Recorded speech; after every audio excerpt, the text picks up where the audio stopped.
Hello, I just want to do a follow-up video. I showed this PV-1780 not very long ago, and one of the issues it had was that the clock had gone dead. So I spent all yesterday afternoon, which was a Sunday, digging into this guy, and here we go. We have a nice bright clock. Do the dimmer there. It's flickering a little bit with the camera, but it looks butter smooth in person. And I can go to clock. Let me turn the VCR on. I can go and I can set the time. It's all perfectly functional. And the issue was this transistor, Q16 or Q7516 in the circuit. This is part of the backup battery charging circuit. And it tested okay. I tested it with a multimeter, and I also tested it with my little cheapy component tester. And as far as I can tell, and compared to the datasheet, it seemed to test fine. But when power was applied, it was momentarily conducting to ground. So even though it had, where is it here? Here we go. Even though if you check the base, there was nothing on the base, this is going directly to ground, it was momentarily shorting. So this 12 volts here was being pulled to ground and creating what looked kind of like a digital pulse. If we follow this up here, this goes to the reset pin on the controller IC for the clock. So this works in tandem with, there's a 1405 and a 1206, I think. Yeah, 1206 to control the clock. This handles the time portion, and then they all work together. I don't know the exact details, but this has the outputs that go to the driver chips for the VFD. So this handles the seven segment control.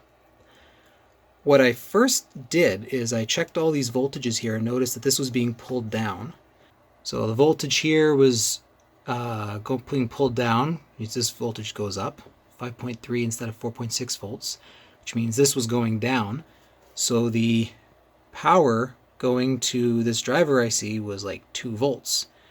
So I kind of started there. And same thing with the driver power for the VFD was like negative 23 volts. And traced it back down to here. And let me go to my computer here. So look at this mess here. This pink is where the voltage was being pulled down, so you can see my little measurements here. And when I went down, here's where the voltage was being pulled down. So this is from the 13 volt supply and goes through this diode, drops to about 12.5. That seems right. But then this resistor here, you get a huge drop in this resistor. And that's because this is getting pulled to ground.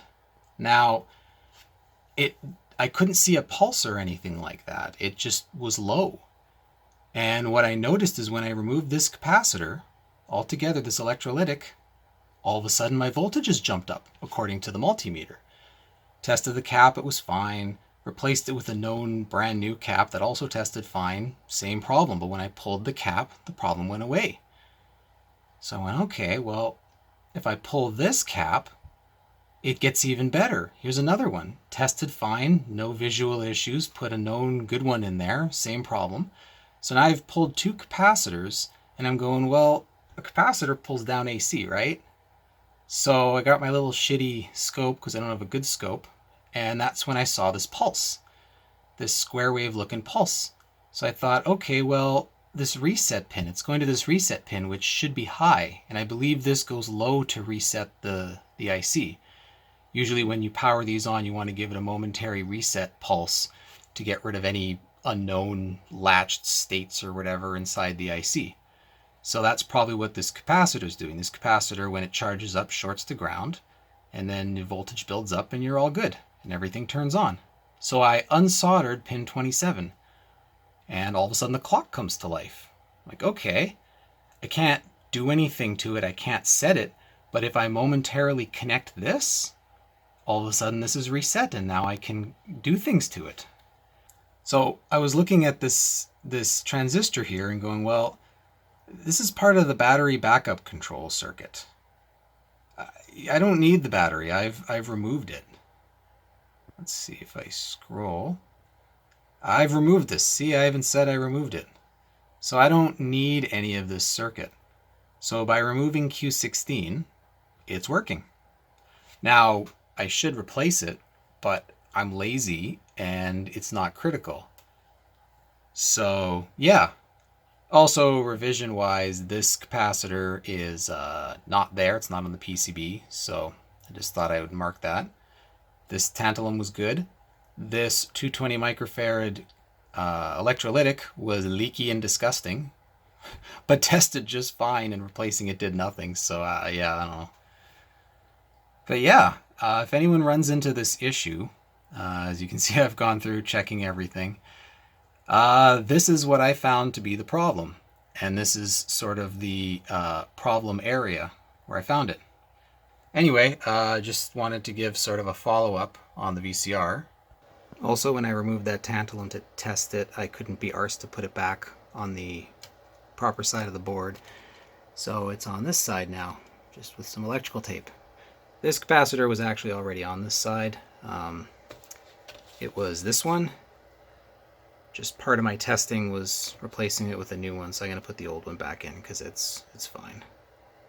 So it's back together, but it's an ongoing project. So now that this is up and running again, it makes a lot of noise.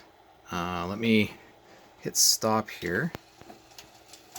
So the last video I did, there wasn't this noise on the tuner like there is now.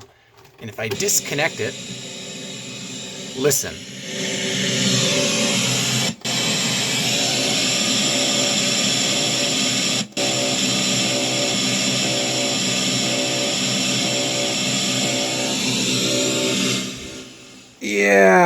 Yeah, I'm just going to double check I didn't forget to hook up a ground inside, because that's most likely the culprit. But otherwise, yeah, there could be a whole slew of things wrong.